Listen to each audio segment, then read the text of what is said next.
Freightliner here, and we're cruising out to the field.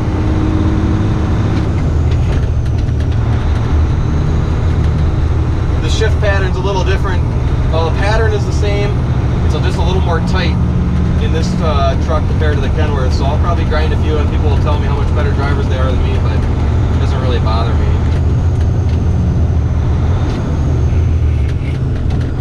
There's a construction site I'm going to go through here, but a little off topic as we're driving to the field here, I wanted to talk about medical training and how it relates to farming.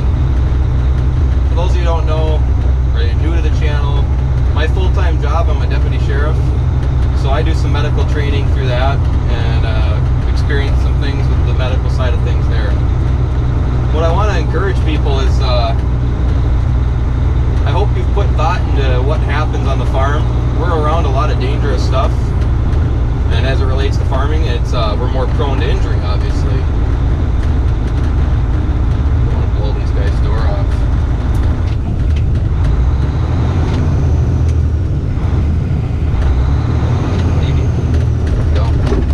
And just yesterday, I've been thinking about doing this video for a couple days now, and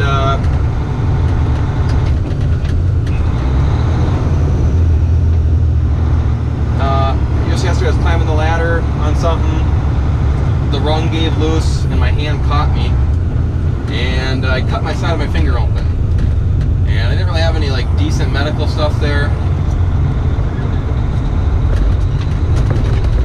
So I ended up grabbing a paper towel, controlling the bleeding, keeping it clean, wrapping it with electrical tape to put pressure on it and stop the bleeding until I could get somewhere to clean it up and put an actual Band-Aid on it.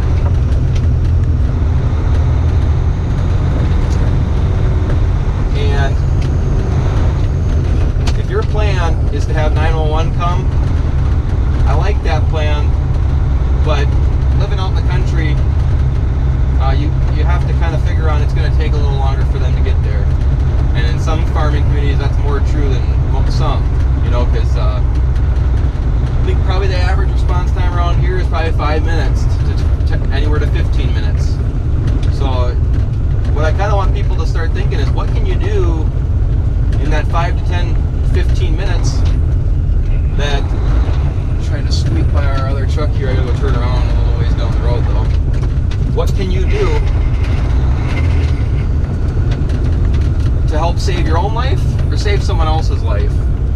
You know, the farm equipment, it's dangerous. We can cut ourselves. What can you do with a cut? Basically, control. One, you can hold on to the bleeding, put pressure on it, get the phone call. I'm driving a truck, can't answer that. I should have my earpiece. I want you to think about things you can use as a tourniquet. And if you don't have any experience with tourniquets, if there's major bleeding, oh boy. There we go. If there's major bleeding, tourniquets are basically a strap that you strap down really tight to stop the flow of blood past that point in an extremity, your arm, your leg. I've seen bungee cords used, not ideal.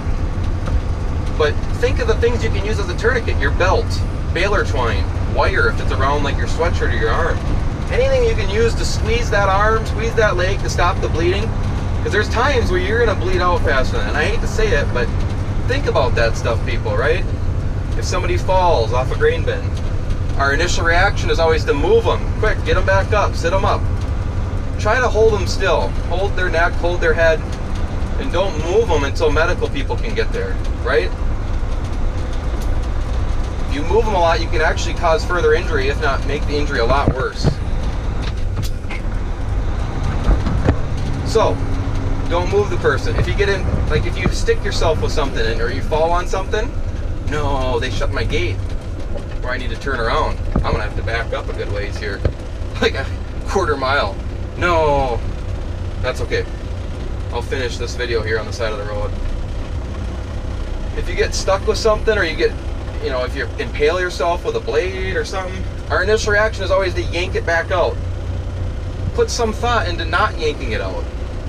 And what I basically mean by that is you might not want to, because Now you might actually initiate major bleeding, where if you don't pull it out and hold it there and stabilize that, you can actually prevent the bleeding until like medical people can get there. So I'd encourage that as well. Yeah, so just kind of put that stuff in your mind, you people. You know, it can happen to anybody. It can happen to any of us out here. You know, we can be as safe as we want. We can say, "Ah, it'll never happen to me," and the truth of the matter is it might. It might. So just think about that stuff. Have a plan, okay? Maybe you want to put some medical equipment in your cabs that you have it with you. So just kind of a thought here, you know. Guys could have a heart attack out in the field. You know, educate yourself on CPR, compressions, to do them out in the field, because keeping that blood flowing to the brain. Person's going to go brain dead, you know, within that 6 minutes without oxygen. And if you can get compressions and keep the blood flowing through the brain, the person has a lot more likelihood of surviving and being a successful, you know, survival. So the only time I've ever been around those in the country is when somebody has done the CPR prior to us getting there. And if they hadn't done the compressions before us getting there, the outcome is very, usually not good. So educate yourself on medical stuff as you're out on the farm. Have a plan. Always have a plan. So, all right, I've done enough rambling, and now I got to back up like a half mile. So, yay for me. So with that, just a quick thought. So with that, have a good night, everybody. Be safe, and we'll check you guys later.